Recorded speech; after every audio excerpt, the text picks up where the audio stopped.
Hey, hello there, LisaMarie. We are back with chapter 6 today, The Science of Getting Rich by Wallace D. Wattles and How Riches Come to You. The focus on this chapter is giving more value than what you charge. Then you are adding to the life of the world in every business transaction. And it is also the process and the steps of getting what you want, according to the principles of this book. So we want to give man more in use value than we take from him in cash value. What that basically means is we can't be swindling other people or getting something for nothing. Every man has to feel like he got the best part of the deal. That's what you want all men feeling like when you do a business transaction with them. And we cannot keep employees, if we have our own business, we can't keep our employees down so that they are not able to advance or increase in life. See, I think that is the doing in a certain way that this book continually talks about. I think that is exactly what they are talking about. When we increase in life, when we want to better ourselves, to grow or to advance, we would want that same advantage to be available to everybody.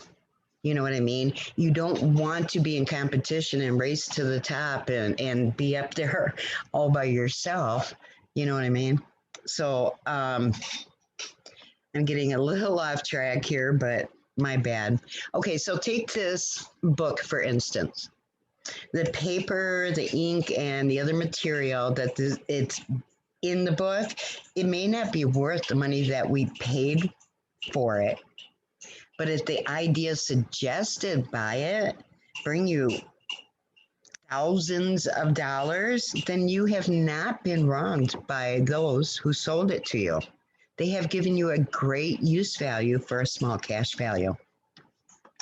So let's just say that I had a famous painting of one of the great artists, Rembrandt or whoever, and we all know that it's worth thousands and thousands of dollars.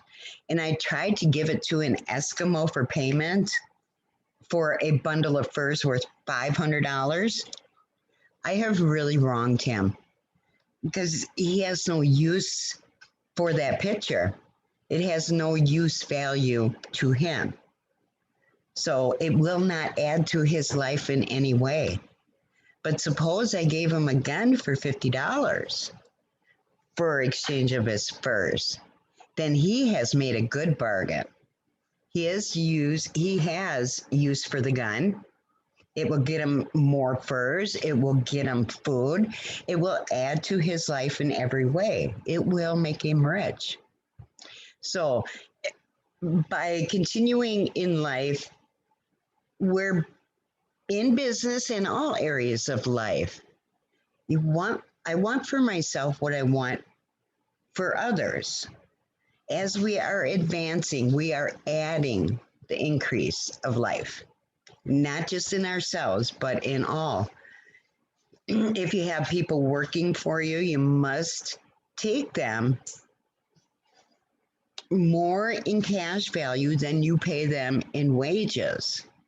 But you can organize your business so that it's filled with the principle of advancement, and so that each employee who wishes to do so, then they may advance a little every day. You can make your business do for your employees what this book is doing for you.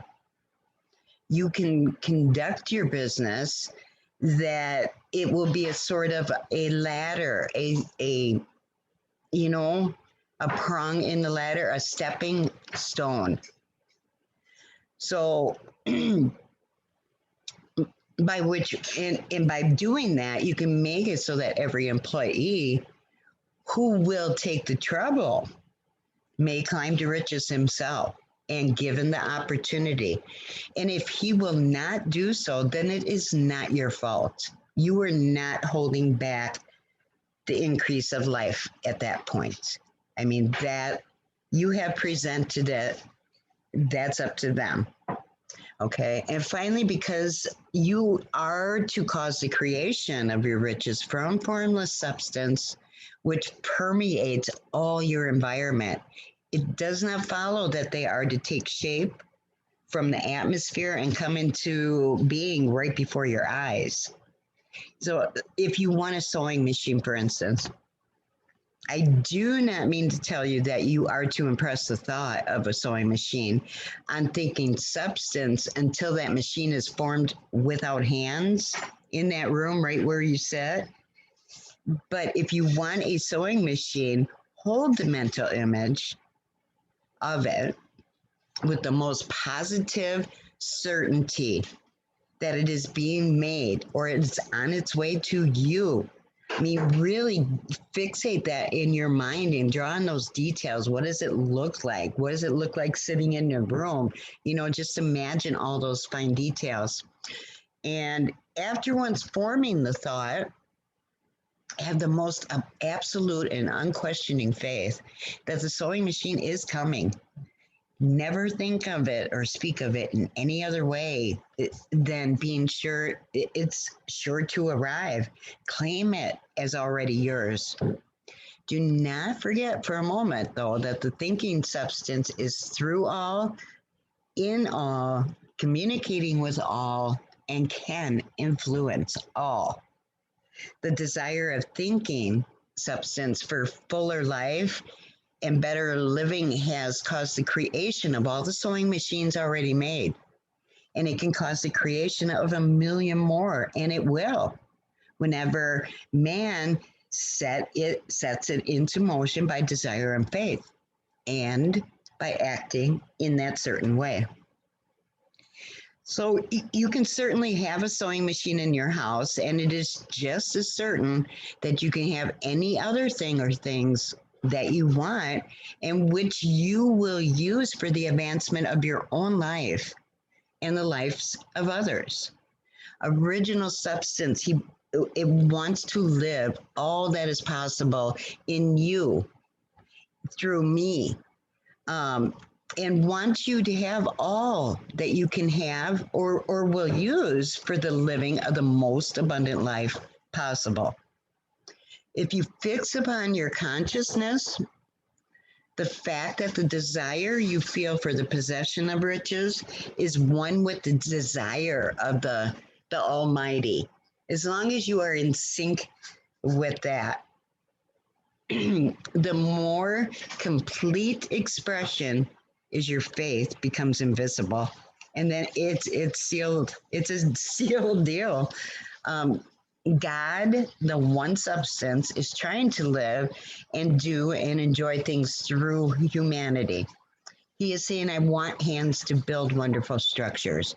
He, you know, hands to play, to, beautiful harmonies, songs, music, to paint glorious pictures. He wants feet to run his errands, eyes to see his beauties, tongues to tell the truth and to sing beautiful songs, and so on. All that there is of possibility is seeking expression through men. God wants those who can play music to cultivate their talents to be the fullest extent. He wants those who can appreciate beauty to be able to surround themselves with beauty and beautiful things. He wants those who can discern the truth to have every opportunity to travel and observe.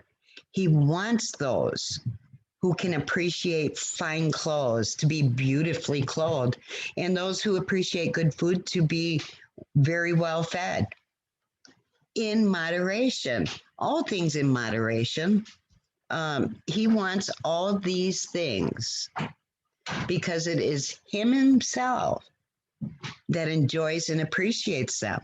It is God who wants to play. He wants to sing, enjoy the beauty, and proclaim the truth, wear fine clothes, and eat good food. Paul said it.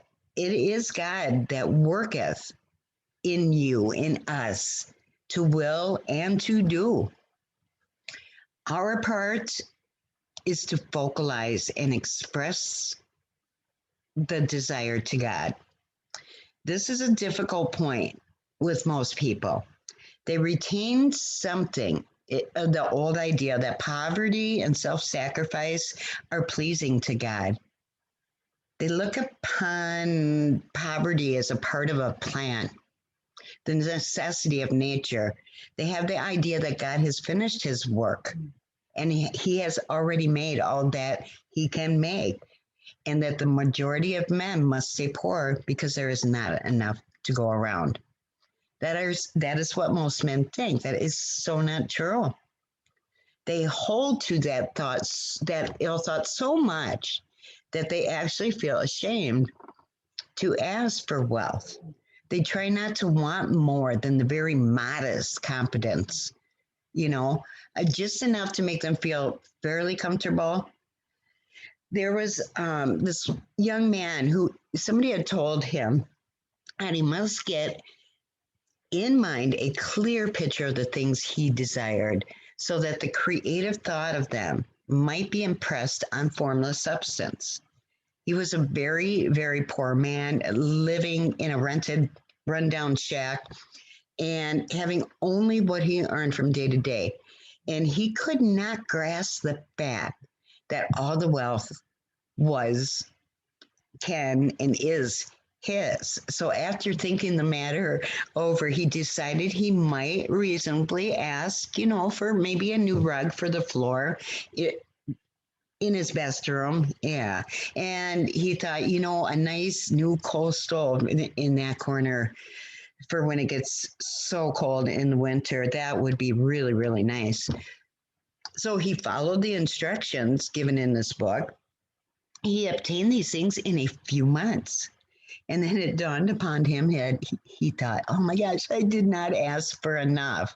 So he went through his house and he planned all the improvements. He got all these things situated in his mind. He thought, oh, I want a bay window right there. I want a place for my puppy right there. I want another room added on right there. He's going through and then he starts planning all the furnishings, and holding the whole picture in his mind, he began living in that certain way and moving toward what he wanted.